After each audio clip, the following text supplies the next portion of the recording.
My family might have been pretending to care about me after all these years to not make me feel left out when I was younger growing up with my older sister. I'm a 16-year-old black boy that is a junior in high school. When I was younger, me and my older sister, who is now 21 years old, used to always have fun playing around and being close as siblings. I remember when was probably around 4 to 5 years old, I was watching Toy Story in my room in the evening. I was bored and I wanted to play with my older sister, who was probably about 9 or 10 years old around the time, so I went to her room. I asked her if we could play. She said no. I kept asking, which annoyed her to the point where she grabbed me by the back of my head and slammed my face on the side of her bed, which was a sharp line of wood, making my skin above my right eyebrow have a small scar. I started crying in pain like my forehead had fractured.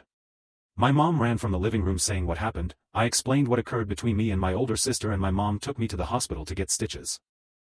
In this situation I could have possibly died due to the blood leaking out fast, but my mom only grounded my older sister for a few weeks, which really confused me before and now.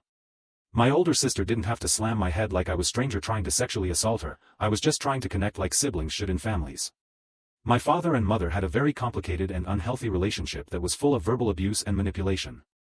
They got back together many times trying to work things out, but at some point they just couldn't do this constant cycle of trying to love one another over and over again, so they broke apart completely. I remember the time when my father and mother got back together and I got to see who my father truly was. He didn't want to take care of us or work, just play video games all day and eat whatever he wants. I remember in the morning my father was trying to brush my teeth and I was being difficult, not holding still. He lost patience with me completely and dragged me by my head and slammed it on the wall, causing him to have a lump on my head.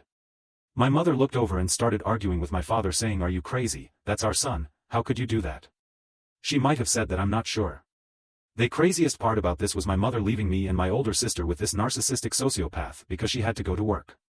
She could have called my grandparents to come and let us stay over at their place to remain safe just in case this man tried to abuse us anymore. But she didn't, which makes me wonder, did she really care about me and my older sister's safety at the time, or was her paycheck more important? My grandmother came to pick up me and my older sister because that's what she always did when my mother is at work, to spend time with us during those months or year. She noticed that I wasn't all happy and ran over to hug her. She asked what's wrong and either me or my older sister said my father hit my head on the wall. My grandmother was pissed and told us to come with her so that we can get away from